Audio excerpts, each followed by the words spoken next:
Greetings, travelers. Greetings, travelers. We're here. We are at least present. I don't know Yeah, how here we are. we survived Dragon Con crud, We and did. it's I just want to say that we actually have a breaking news I didn't tell you about. oh no, breaking news. So there's a news article that says a meteor is going to hit the Earth today, but scientists say it's okay. That's literally the headline, but scientists say it's okay. That's okay. We had one just come over and hit Asheville, like while we were at Dragon Con, and we missed it because we were there. It was a big blue ball of fire in the sky, and a lot of people sent us pictures of it, which was cool. So I don't know about missed. I think that wording is interesting, but I don't know. But today's a really fun, exciting episode, Mark. I am super excited for this one because we've got a special guest, which are always fun. We're recording this live on YouTube, which is always fun. And nope, not Starlink for the meteor this time. Yes, so, and they were actually grounded that day. So it is super fun. I hope you don't go too crazy with nerding out over this one, because I feel like this is right up your nerd out genre. We are kindred spirits. We are kindred spirits. So you are, and we got to meet this amazing human at Tennessee Terror. So it's exciting, and it is spine-tingling September. So it's perfect time to talk to him.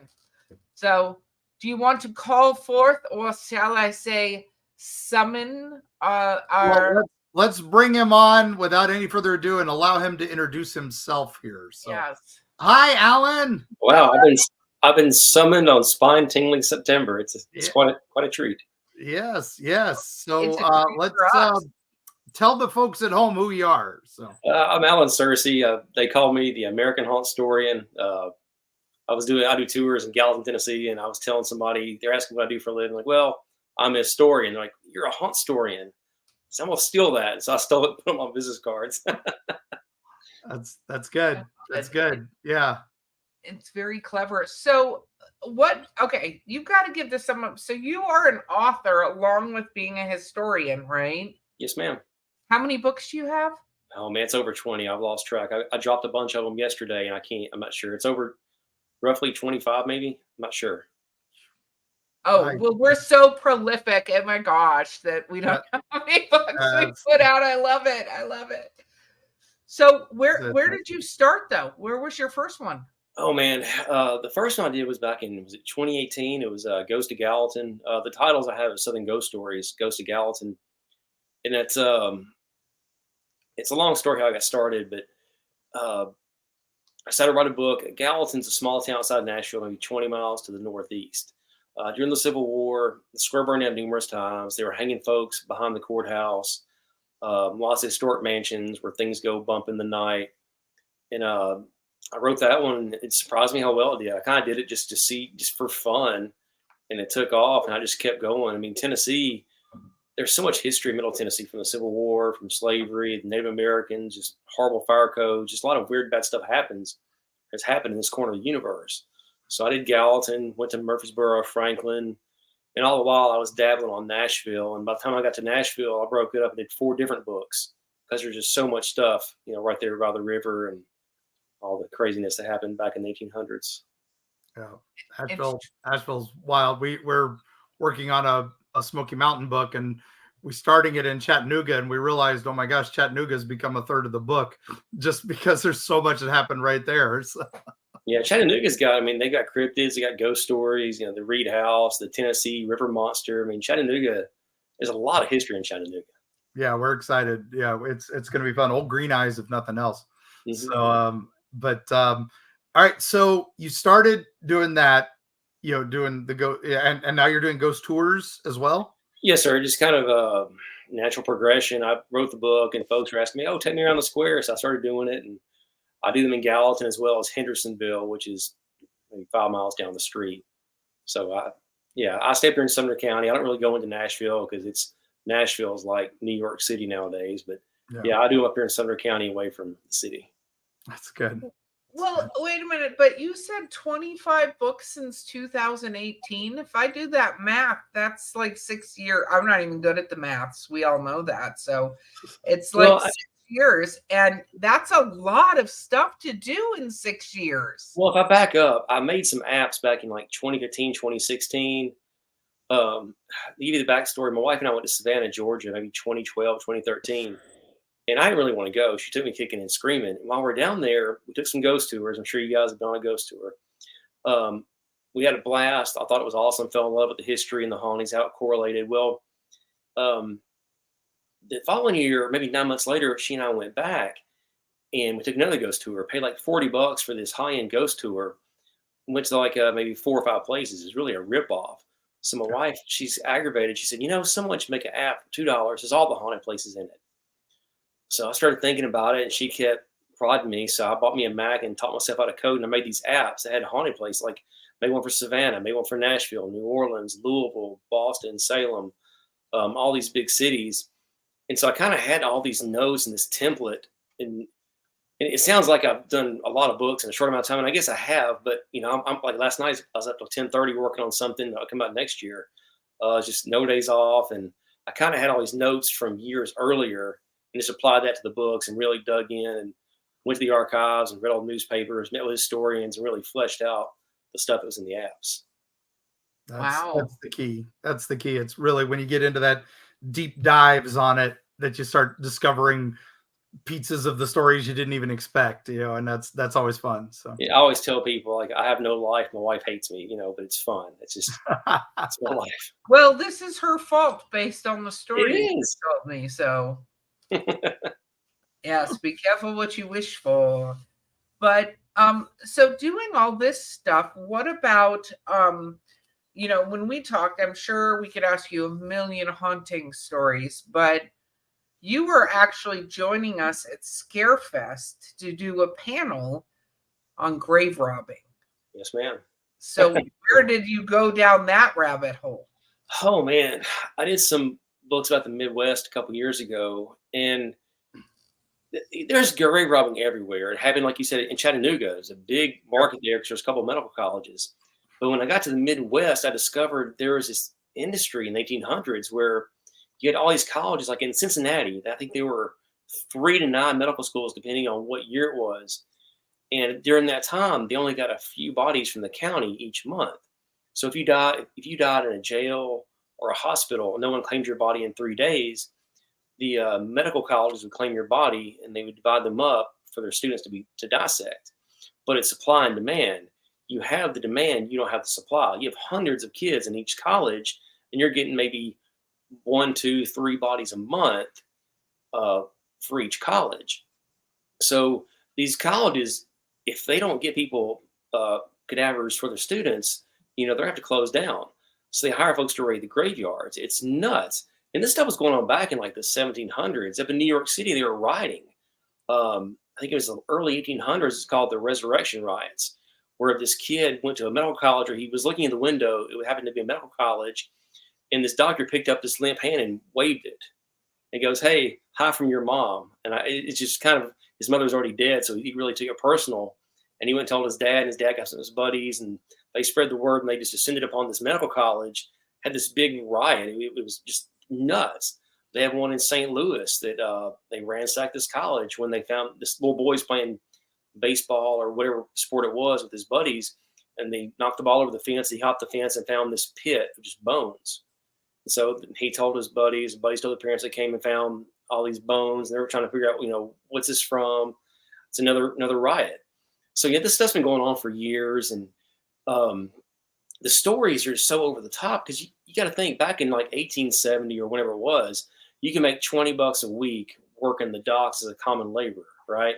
Right. Well, you can make $40 in one night by stealing one cadaver, and that's like roughly $1,300 in our money today. So the shenanigans are through the roof. Like I've got stories, I think they're in Chicago, where this one guy robbed a morgue and got like half a dozen bodies in one night. I mean, that sent him for a couple months. Yeah. So I mean, the shenanigans are off the charts because the money is so good. The stories I've uncovered over the years are just they're unbelievable. They're better than a ghost story. Yeah, Wow. and that's part of it. And I always love when people see those graves that have the cages on them and all that. And people are like, oh, that's because they were afraid of vampires coming or zombies coming up and go. No, that was to prevent grave robbing. That's what those are for. When I did my Knoxville book, I found this article where this guy had placed explosives in his brother's grave because he was worried because they had like a bunch of grave robbings around the same time as his brother died, and he put a bomb in the casket. So it's like people were very determined back then to keep the ghouls and grave robbers out of their friends and families' coffins. Yeah. Well, it makes sense because especially if you have a belief system where, if you mess with the dead body, you've ruined their afterlife. I mean, that's kind of a horrible situation. Also, they didn't do quite the entombment that they require now in most places. I mean, now don't they have to put them in cement, put the coffin in cement and put the cement in the ground for the most part? Depends on the place. I think every state or county has different requirements. But I mean, you're right. Back then, they typically supplied like a little cedar coffin or like the potter's fields where they buried the paupers and poor people. They just threw them in the grave and threw some dirt on them. So, and usually it was the paupers' graves, the potter's fields that got raided first because no one was really watching those. Like if you were a very affluent person, like there's a story in Nashville where this very wealthy family had a loved one passed away. They hired some grave robbers, some detectives and just family members to go sit in the graveyard. And sure enough, later that night, some guys hopped the fence with shovels and an oil lamp, bang, shot him dead. Wow. That's a new job we should take on, Mark, is we will just sit and make sure you can't rob graves. I like that job. That's sitting up with the dead. That's where we get the term graveyard shift. But once they I guess it was like the early 20th century, mid 20th century, they started figuring out people want to donate their bodies to science, and it pretty much eradicated grave robbing. It just almost just cut it off altogether because people were willingly giving their bodies for medical research. There's no need to go raid the graveyards. No reason to pay for those and all that. Mm-hmm. I think a lot of it also was some of the fallout from like H.H. Holmes and some of the other cases and all that in the early 1900s that.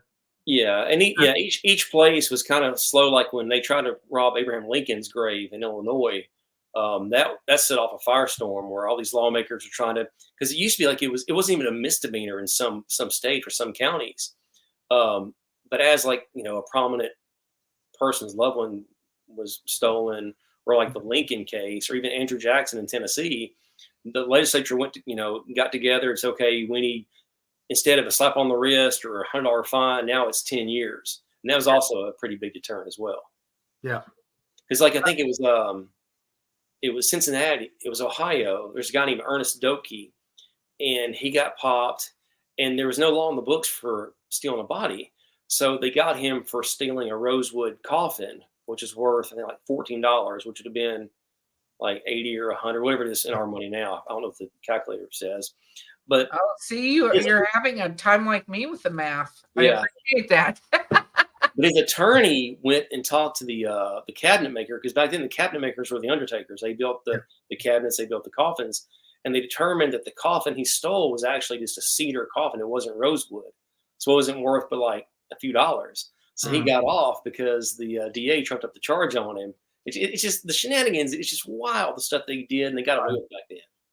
Yeah, fun stuff. Yeah, fun stuff. No, we also had we had some other fun. We were talking about that was the movie we talked about, was the I Sell the Dead, which is one if you're into grave robbing stories, that's a fantasy one, but Ron Perlman and a bunch of great actors in that. Definitely check it out sometime. So okay. But now you're also in, like us, you're into the weird stuff. I mean, ghosts are good, but we like the crazy, right? The things that don't make sense. Yeah, anything that makes for a good story, I'm all about it. You're right up our alley here. So Let's dive in. What's one of your faves? Oh man, you talking about like cryptids or like galvanism? However you want to take this. Do galvanism. Okay. But start with what is galvanism? Okay. Right. So back in I think it was 1815, Mary Shelley, she published Frankenstein. It was the first science fiction novel in the world. And so as the years go on, all these doctors and crackpot scientists, they start reading this book thinking, oh, I can do that. I can revive a body. So galvanism, it's like the process of using a galvanized body to put current through a cadaver. And really all it is like, what happened was they would take people who were hanged or executed, and they would they usually buy their body for silver. They give them silver while they're still alive. And once they had the hanging take place, once the sheriff said they were dead, the doctor or scientist would take the body and take it back to his office to try to revive it. So, and like in some places, it was a big thing. It's like, what if they do revive him? The Senate said he had to be hanged by the neck. Well, he was hanged by the neck, but they brought him back. So it's just, as some of the stuff was going on, it really played out in the press. Hey, what do we do if they bring him back? But anyway, what happens was they brought him back to their office. They'd apply the wires to their temple and to their spine. And what happened was electricity shot through your body. It would make your muscles twitch and spasm. Like people would sit up off the table, their eyes would open, their mouth would move, their arms would raise up, their fists would clench. It gave the appearance of being alive. Like I've got stories in South Nashville, Franklin, Tennessee, Knoxville, St. Louis, Chicago. It was a thing. And like these reporters see this stuff and it's just, oh my God, he's alive. But once the current died, because the batteries back then didn't last maybe 30 seconds, they fall back and like, okay, they're dead again. But there was my favorite one is in South Nashville. There was a medical college called Lindsley Hall. Today it's a government building. It's part of the Ben West complex. It's still there. Well, this guy named Knox Martin, he was hired as a laborer to work on this guy's farm. There's a disagreement over the payment and how long he was going to work for him. So it's even weird, even make the story even crazier. The woman he lived with was like a witch from Jamaica. That's what he called her. She's like a voodoo priestess. Nice. She kept telling him, this guy's going to kill you if you don't kill him. So he's already mad at him. So he took her advice and went and beat him and his wife half to death. To death. So he's found guilty of murder. There's a doctor who gives him some silver. They take possession of his body. And as soon as he's pronounced dead, they take his body back to a cabin behind the gallows. And as this is going on, this cabin's an old cabin. Everybody there, because back then, the execution was like the fair. Thousands and thousands of people would go to witness executions. People made a lot of money by selling food and refreshments at executions. It's nuts. So after he was hanged and pronounced dead, the doctor cut him down, took him back to this shed back there behind the gallows. So everybody's just packing up against this old shed, looking in through the wood, tearing wood off the shed, looking through the windows, climbing on the roof, pulling off the roof tiles, and watching them try to revive his body. And they see him shoot off the table, they see him move around, and then he falls back. Well, the doctors, they once he goes limp again, they put him in their wagon and take him to Lindsley Hall, the medical college. So there's like a fervor in Nashville. Oh my gosh, they've revived this body. So they go back to Lindsley Hall, and they're silent. They don't really say what happens. And I think the reason is like one of the doctors wanted to write a pamphlet about what had happened, and he wanted to publish it, make some money. But they're tight-lipped on everything. Well, a few days later, the Tennessean is the big newspaper in Nashville. This guy, the editor for the Tennessean, gets a letter from a guy, I think in Lafayette, which is south of Nashville, saying, hey, I met a guy, he told me his name is Knox Martin. He's a tall African-American gentleman, and he's walking to Alabama. That's where he's from. And so he publishes that in the Tennessean. A couple of days later, someone in Montgomery sends another letter. Hey, Knox Martin is here. He's walking to his mother's house. Even stranger, a few days after that, someone sends a prominent businessman's in Nashville a tintype picture of Knox Martin and a piece of rope they were claiming that was used to hang him. Wow. So it's like, I'm 99% sure this guy didn't live, but like Nashville's going nuts, thinking, what is going on? Did this guy really survive? Did they really revive him at the college? Is he walking home to see his mother? What's going on? So yeah, the show goes cold after that, but for a week or two, Nashville was buzzing about this guy they brought back to life. I know we were working on the Harris murders in Asheville for a project that we're working on, and the murder spree that happened, and then he got gunned down, and but then they brought the body back to town. But was it him? Because it was so destroyed, they couldn't prove it was him. They're, oh no, it was 100% him. We got him, and then then there's stories. Oh well, he's over here. He's in this town. He's in this town. And it's like no, that was him. That was I him. got a story similar to that. It's actually in my New York book that just came out a couple of days ago. Hey, there we go. Plug time. So you've heard of Samuel Colt, right? The guy who pretty much modernized the revolver. He was industrialist, famous, one of the wealthiest men in the world at the time. Well, as Samuel Colt's at his peak, or right there about to peak, his brother John, who was older than him, he wrote textbooks and sold them. He was nowhere near as successful as Samuel. He kind of rode his brother's coattails. Well, as Samuel's taken off, there's a guy who John he hired him to print the books to sell to the colleges. There's some kind of disagreement, and the guy came to his office and they started fighting, and the guy started choking John Colt. Well, John reaches down on his desk and gets a hatchet and starts just bludgeoning the guy over his head. And the guy falls back dead, and John's like, "Oh my, what did I do?" So he hires a delivery man, or expressman is what they were called back then, take the body, and he had traveled to New Orleans, so he was very familiar with New Orleans. So he addressed the shipping label to a place on Royale Street that was abandoned. So he thought he was going to ship this container by sea, or down to New Orleans and just get rid of the evidence. Well, there's a bad storm, and the ship couldn't take off. So all the crew's walking by like, "Oh, it smells awful. Oh, what's that smell?" Well, somebody opens it up and they found the decomposing body of the guy. His name was Samuel Adams, not the Boston guy, the Patriot guy, but that was his name. Yeah. So the sheriff comes, deputies come, they figure out, hey, there's a nosy neighbor that was like paying attention to John and kind of watching him because he kept hearing noises in his office that they were fighting. So he tells the sheriff what he heard. So they arrest John. He's charged with murder. His attorney thought it was a slam dunk case of self-defense. Well, no, the jury, they found him guilty. He was going to hang. So as this is going on, Samuel's plotting and scheming behind the scenes. He's one of the wealthiest men in the world. So a few days before the execution, he slips this burlap sack in. He's taking John some clothes. He wants him to have a nice suit to be hanged in. Well, inside that bag is a dress. So he shaves John's beard in his cell. He puts on a dress. They try to sneak out, and they almost make it, but they got caught.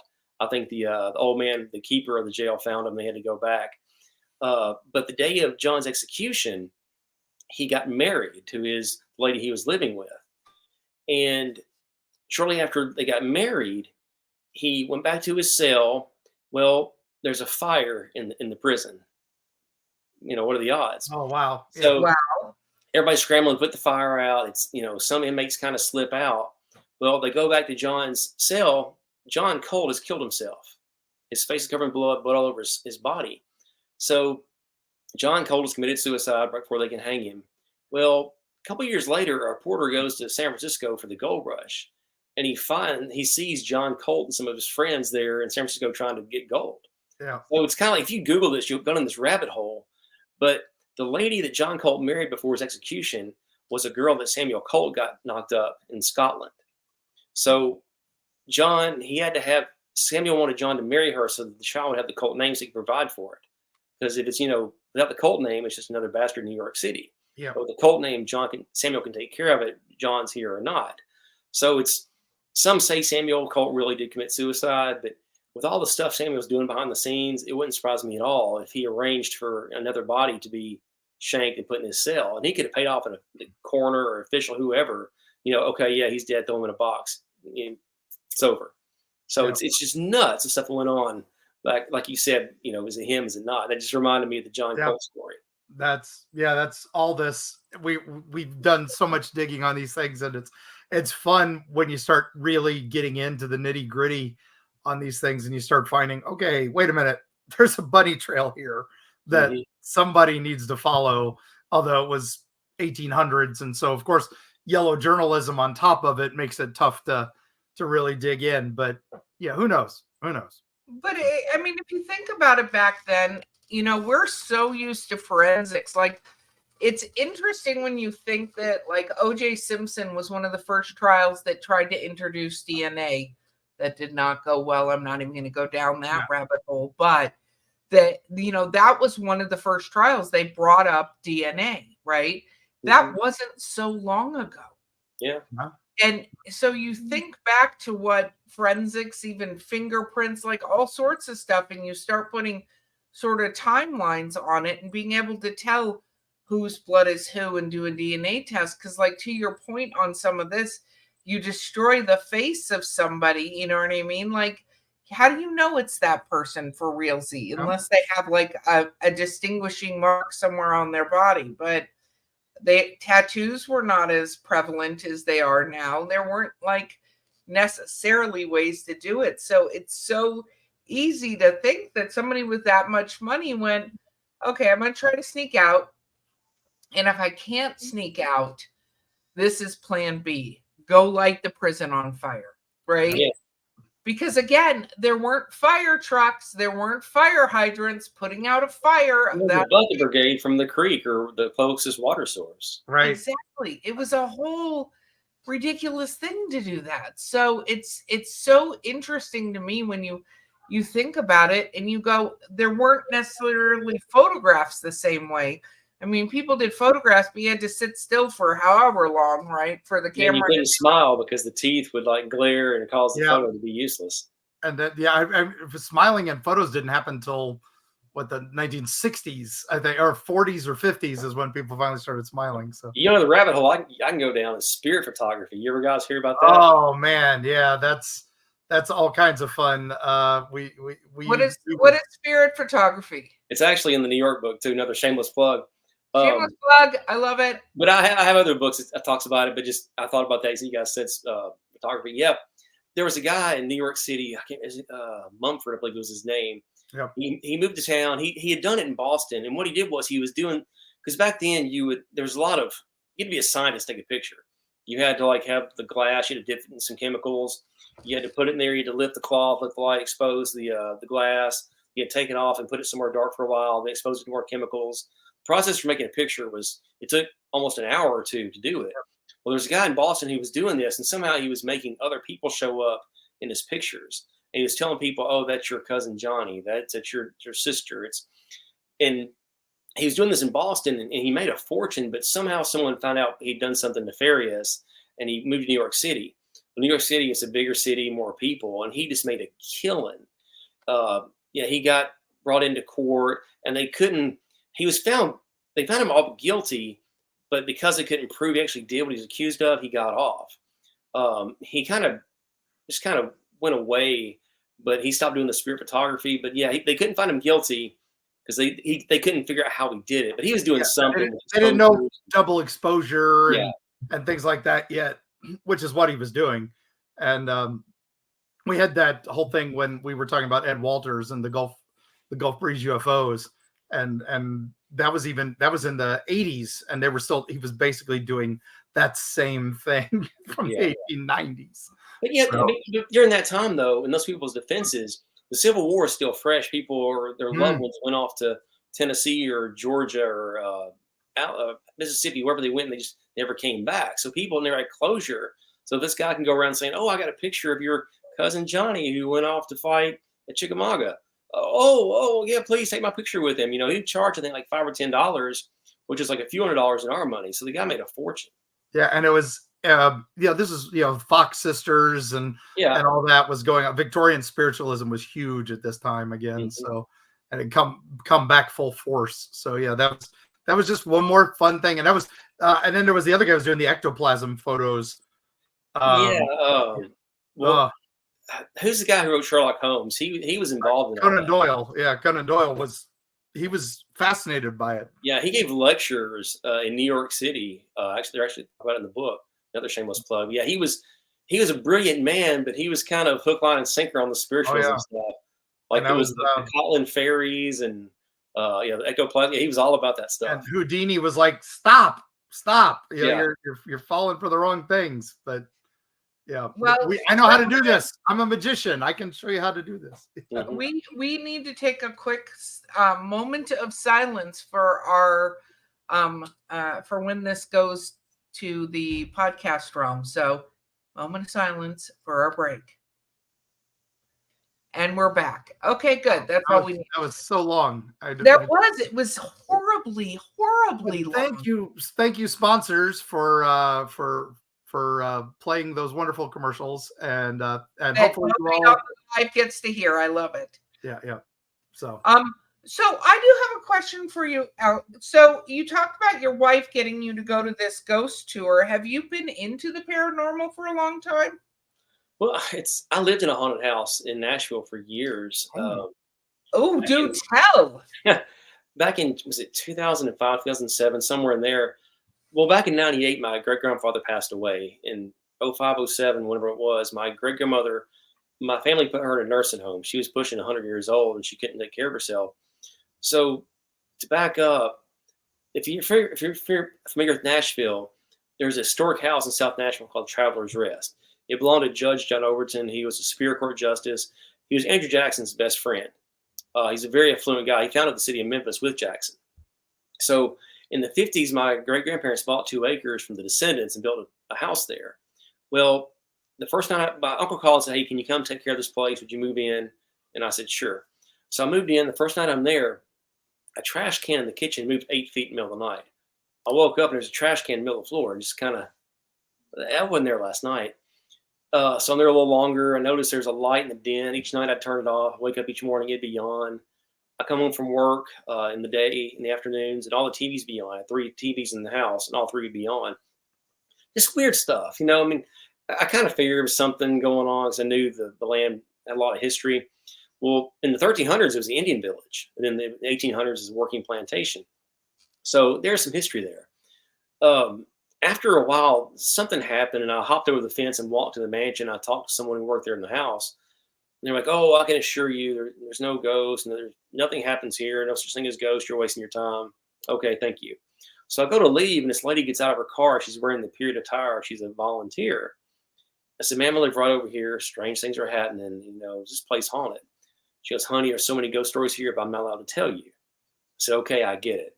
So weird things happen. Someone told me they saw a lady in my bedroom. The weirdest thing happened was when my grandmother passed away, my aunt and my cousin came and cleaned out the front room, which was the old living room.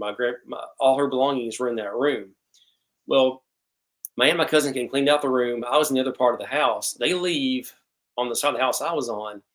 The door closes. I hear a crash in that side of the house. So I run over there, and there's a fireplace. And there was this mirror. It had been there for like 40 years. It probably weighed 30 pounds. It didn't drop and fall off the mantle. It didn't drop and roll off one side. Something threw it 8 feet down the hallway. So I called my uncle. I said, "You know, I've told you some weird things happen here. This is the only thing that's kind of really alarmed me. That mirror over the fireplace, something threw it down the hallway 8 feet." And he started laughing. So that's the only thing that really unnerved me there. But yeah, I've kind of been knee deep in this stuff for a while. that's good. Wow. Did your grandparents ever tell you about anything in the house, or did you just get to encounter it when you had to move in?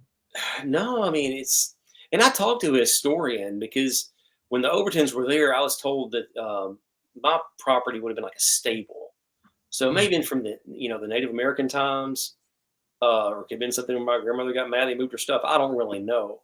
But when I did my book on South Nashville, I found that the guy across the street from me, they were redoing their front yard and dug up a tree. And when they did, they found a skeleton with like a Civil War uniform on, and the vines were all twisted through a skeleton. So the Battle of Nashville was fought like a mile or two away. But John Bell Hood, the Confederate general, Traveler's Rest was his headquarters. So they were all around there. I don't think they really had the battle in my front yard or anything, so to speak. But there's a lot of history there from the natives, the plantation, and then the war too. So who knows? Well, and these battlefields. I mean, the battlefield proper is one thing, but then the wounded and everything were everywhere. People don't realize that. So yeah, like that guy, the soldier they found, he probably went to that tree and just laid down. And that was it. They probably buried him right there. Going, who is this guy? Who knows? Just bury him. Yeah. That was so common back then because if he wasn't an officer, it didn't matter. Yeah. So, yeah. Well, they had mass graves and stuff like that too. On top of that too, yeah. Yeah. They didn't keep track of everybody. Way too many bodies, way too few people to bury them. Oh yeah. I think people don't realize. So was that your first encounter, or did you have encounters when you were younger? No, and I have a friend of mine. She calls herself an empath. She tells me she can't see a ghost. She can sense and feel them. I'm not on that wavelength. I've only seen one. I've heard a lot, doing this for so long. I've heard things and seen weird things, but I've only seen one apparition, and that was in Gallatin, Tennessee. There's a historic house called Rosemont, and it belonged to a judge named Josephus Con Guild. He wasn't a player. He was kind of a background guy. He was buddies with Andrew Jackson, Polk, and Johnson, the 3 Tennessee presidents. But he had this huge mansion, and weird things happen there all the time.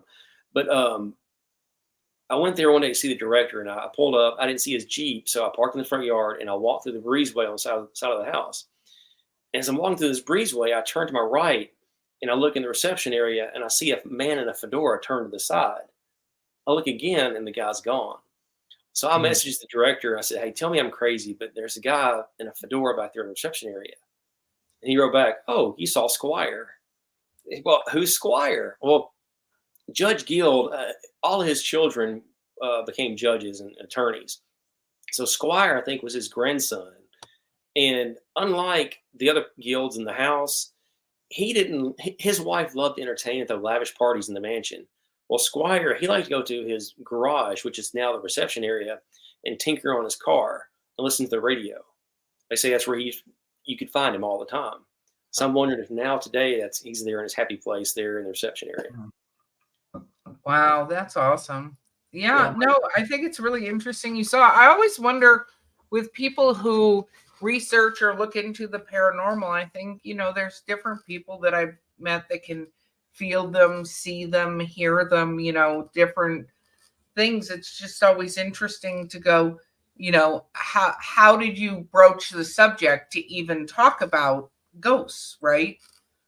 Because it's there. What about monsters and stuff? So you do the whole gamut. Do you do research into monsters, cryptids, that kind of thing? Yeah, yes and no. It's just you kind of stumble across things. Like doing these books, I did a book on New Jersey, and you find these stories about these sailors and old sea captains, and they'd be out at sea and they would see a sea serpent or a sea monster. And then like 2 weeks later, they see it again, in Atlantic City or in the Long Island Sound, like you see up down the East Coast. And it's like a thing. It's like the Tennessee River monster in Chattanooga. They would see it here, they'd see it there. And there's one in New Orleans, but they saw it in Missouri, and it went down the Mississippi River and went to New Orleans. I find all these things, and it's too cool not to really do something with. So it's like, okay, I like this book here behind me, Fear and Folklore, American Monsters, just weird cryptid stuff I found that I think is neat. That's what it's all about. I mean, we love these stories. We go to all the cryptid festivals, and it's amazing to us how many people have their own stories to tell. Mm-hmm. They're the ones that their family's monster and stuff. And I got a story in my Florida book. It's called the What's It Fish. Is what the crew named it. They were out at sea, and this guy, he was like a well-known fisherman. Like he took presidents out on the water to find, big fish. Well, they're out there and they find this. They call it a sea serpent. They didn't know what it was. So really, it was like a 60 or 80 foot long whale shark. Back in 1920, 1930, you don't know what a whale shark is. It's a sea monster. So the guy, he's out there for a couple of days battling it. He's out there so long, his crew wants to plan a mutiny. Like he holds them off at gunpoint from cutting the lines from the harpoons. It's like he's going to get this fish come hell or high water. So he finally gets the fish. He gets help from another boat, and then he takes it back to the shore and he stuffs it and carries it around the country and makes a fortune. But I'm not sure if it's on Google, but I found this in old newspaper articles. But yeah, it's the What's It Fish. He took it, he sold it somewhere up north, and then he weaseled his way out of the deal and came back home and sold it to somebody else. And yeah, they kept talking about how bad it smelled everywhere they went. That sounds like our hodag. But the guy tried to sell to the Smithsonian, and then when they really were serious, he's like, "Oh, it died. We had to kill it." Yeah.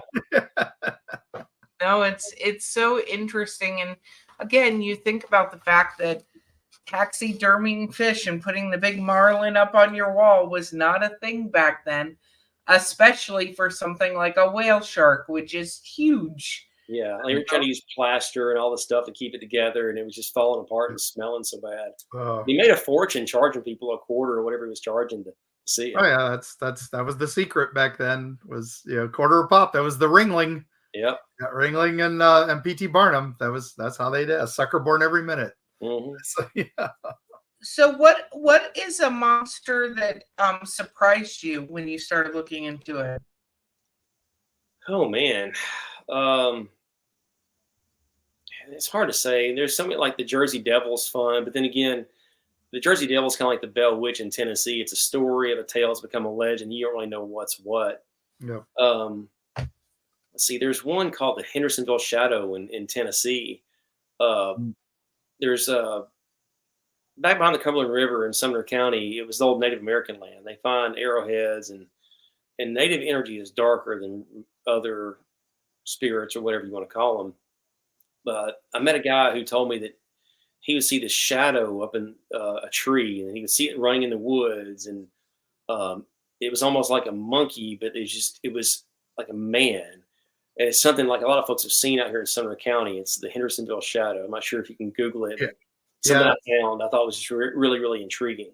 We were finding about the Hendersonville Devil Monkey was another term for it, and I was like, oh, that's interesting. And then and the shadow turned out. I was like, oh, okay, so it's got a couple names here. So okay, I heard that one. Yeah.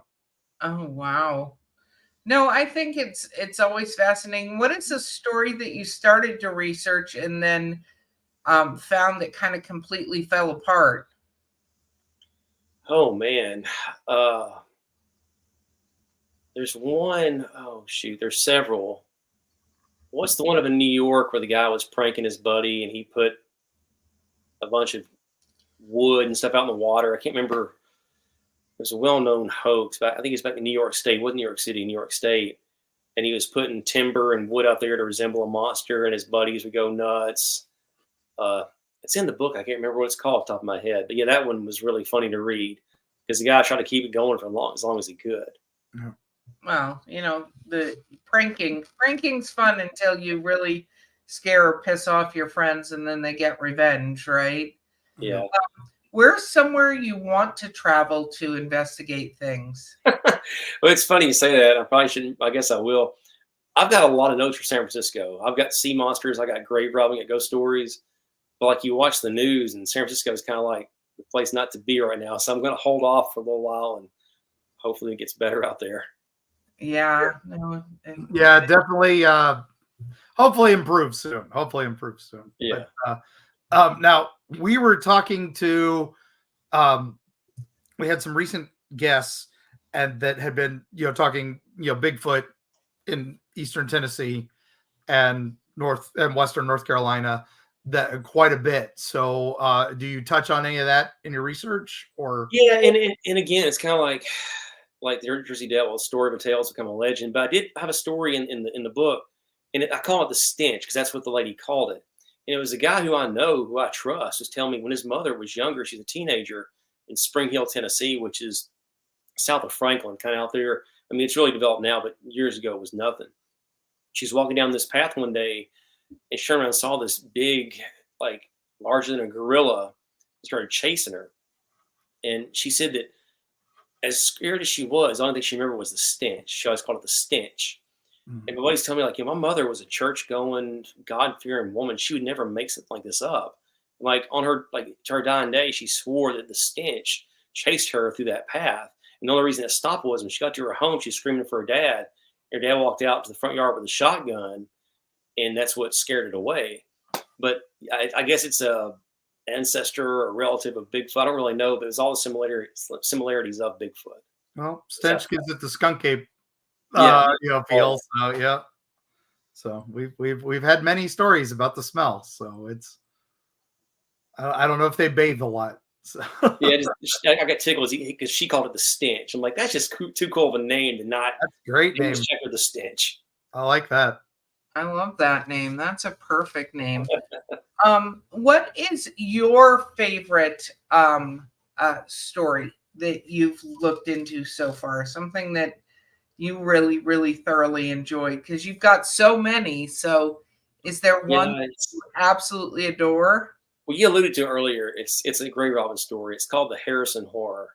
Um, I'm gonna be a while telling this. So Benjamin We're good. Harrison, you guys are familiar with Benjamin Harrison. He's a former Union general. After the war, his grandfather was William Henry Harrison, our ninth president. Hmm. Benjamin Harrison's a future president. So after the war, he goes back home to actually he goes to Indianapolis because his father, John Scott Harrison, is a congressman, and Benjamin Harrison wants to start his own legacy in Indianapolis and become his own man. You know, his grandfather's a president, the Tippecanoe War, the War Hero of War of 1812. John Scott is a congressman. Some big shadows there. So Benjamin Harrison goes to Indianapolis to start his law practice, and he does really, really well. Well, I think it was 1878. He gets a telegram: "Hey, your father's passed away. Need you to come home or lay your father to rest." So he goes to North Bend, Ohio, right outside Cincinnati, and he meets his brothers and sisters, and they have a service for their father, and they lay him to rest. Well, after the service, they're walking around the graveyard, and his sister walks over to her son's grave. He was buried the week before. He died from tuberculosis consumption. So she falls to the ground, starts screaming, just flailing, making a scene. Benjamin runs over there with his brothers and his cousins, and they look and they see the ground's been disturbed. And one of the brothers is like, "Hey, you know, is there a wild boar in the area?" And someone's like, "No, this is as much. Something's going on. It's got to be a grave robber." You know, they dig a little bit, and the coffin's disturbed. The body's missing. So Benjamin, he's a future president, right? He has to go back to Indianapolis to give a speech a few days later. The GOP, you know, he's a prominent guy. He has to be there. So he tells his younger brother Johnny and his cousin George, "All right, you guys go to Cincinnati. You find out where our nephew is." Mm-hmm. So the next day, Johnny and George go. They hire a former sheriff, Chief Snellbecker, to be their liaison in town to help find out what's going on. So late that night, they get a search warrant and go to the Ohio Medical College there by the river. So they're poking around. They go to the 5th floor, and they walk over to the corner of the room, and they find this shaft. And there's a rope dangling down. So the chief walks over, and he pulls on the line. "Oh, it's taut, boys. Something's on the line." So he finds this wheel, and this dark form materializes. And all they have is, you know, like candles and oil lamps. There's no electricity back then. So they pull the body. They get out of the. They pull it up out of the shaft. The chief said, "Johnny, come here. Is this your nephew?" So Johnny walks over this candle, and he pulls a shawl back over the figure's face. No, it's not Augustus. It's some old man. And the chief said, "Well, here, take my oil lamp, and you'll make sure." So Johnny goes back and pulls the face up or the shawl up, and he just stumbles backwards. It's his dad. The grave robbers beat him to Cincinnati in 24 hours. So after that, Benjamin Harrison gets no telegram. He comes back to Cincinnati. It's scorched earth. He wants the administrators' head on a pike and their bodies fed to the fish in the Ohio River. So, but he's getting pushback from all the administrators because they can't write out their ghouls. They got to have the cadavers. So it's kind of like they want to be nice to Benjamin because, you know, the guy they stole is a congressman and the son of a president, but they got to protect their grave robbers. So Benjamin, he's going after him tooth and nail. He's giving interviews to the local newspapers, trying to put heat on the administrators. Well, they never can catch the guy. So, you know why they can't catch the guy? He's a British spy. A month before in Toledo, Ohio, there's a guy got popped right in the graveyard. His name's Thomas Beach. They throw him into jail. A few days later, he goes to the jailer. "Hey, I've got smallpox. You got to get me out of here. Look at all these sores on my hands." So back then, smallpox is not a death sentence for you. It's for everybody in the jail. So the jailer throws him in the pest house. Well, he's the guy, Thomas Beach. During the Civil War, he fought for the Union. He's from England, but he came here to fight for the Union. Young man, sense of adventure. He actually fought in the Battle of Nashville. Well, afterwards, he goes to Illinois. He starts practicing medicine, becomes a pharmacist. He realizes, hey, there's more money in grave robbing than there is practicing medicine. So he knew about breaking his hands out that he'd get thrown in the pest house, and he escaped. So he came and stole the body. Well, while he was in the Civil War fighting for the Union, he gets embedded with some guys from Ireland. At the time, during conscription, you could pay people to take your place if you had money. So a lot of poor Irish immigrants took the money and took the place of wealthy people. So a lot of Irishmen fought for the Union. Well, Thomas became friends with guys from Ireland, and after the war, they formed this group called the Fabian Brotherhood, which is basically a terrorist organization. they start launching raids up into Canada, which is protected by the British. So as his buddies are raiding Canada, Thomas sends letters to his dad. His dad takes him to Parliament. He becomes a protected British asset. So in England, he is a hero, but in America, he's a scourge of the earth. He stole the body of the son and father of the United States president. It's nuts. Like I'm researching this like weeks, and like it's like a roller coaster. You think you're done, but you get done, and you're back over here, and the loop you live way over here. You got to do. It's the wildest thing I've ever found, and it's like Hollywood cannot make this stuff up, but it's just nuts. That's crazy. Yeah, that's crazy. So it's like the James Bond of grave robbing. Yeah, you can say that. He got away with it. Yeah, no, absolutely. That's crazy. But they did find Augustus, their nephew. They found him at Ann Arbor, Michigan. The sheriff got a lead on a tip, and they found another body in a basement of another medical college. And he put pressure on the janitor to say, "Hey, what's going on?" He said, "Well, there was a man here a few days ago, and they shipped him to Ann Arbor, Michigan." And he went up there the next day, and that's where they found him. So they got their nephew back and laid him to rest. But it's wild. Yeah, that's wow. Oh man, yeah. This is the stuff that TV movies of the week should do. Yeah, I've actually written a screenplay about it, and it's wild because like the Cincinnati Enquirer, local paper in Cincinnati, they called it the Harrison Horror, and like it played out over like a month in the newspapers. It was a huge deal. Probably sold 1 million papers up there. But like over the years, people just forgot about it, and it's just I uncover this, and it's like, holy, I can't believe this. Mm-hmm. Wow. Yeah, no, that it's very bizarre. So bizarre. But we are getting near the end. Will you tell us where you're going to be next, where people can come and meet you? Yeah, I'll be. Let's see here. I set up at the Nashville Farmers Market most weekends. I'll be at Scarefest in Lexington. I'll be at the Gallatin Square Fest October 5th. Franklin, Tennessee Pumpkin Fest last Saturday in October. I'm somewhere. You can find me on the social media on Twitter or Facebook or Instagram. Wow, very, very cool. And your newest book that came out? The one here is Ghost Stories and Graveyard Tales, New York City. Nice. I got Southern Ghost Stories, Knoxville. It dropped. Ghost Stories and Graveyard Tales, Alabama. Fear and Folklore, American Witches. And I feel like I'm forgetting one or two of them. Well, with 25, I can understand that. So Thank you, Allen, so much for being on the show with us. I really appreciate it. I learned stuff. I know our travelers have learned stuff. They've commented on it. Thanks for having me. Yeah, no, that was amazing, and so much fun stories and all that. So we will put your information in the show notes, so anybody who tunes in can find it. And we will see you at Scarefest. I'll be there. I'll find you. Cool beans. Awesome. Right, well, Mark, you got to take us away, my friend. All right. Well, with that, gang, thank you all so much for joining us. Thank you for those of us who joined us live on YouTube and Instagram and all the other fun places. And for those of you who didn't, keep an eye on eerietravels.com. See when our next one is. We've got more coming up soon. And for those of you listening on audio, thanks again for tuning in. And as always, thanks for sharing and letting others know about us. And we keep on doing these Eerie Travels for you. And again, for our guest, thank you, Allen. And go buy his books. Go take one of his tours if you're in that area near Nashville. But a little north and avoiding the crowds. There you go.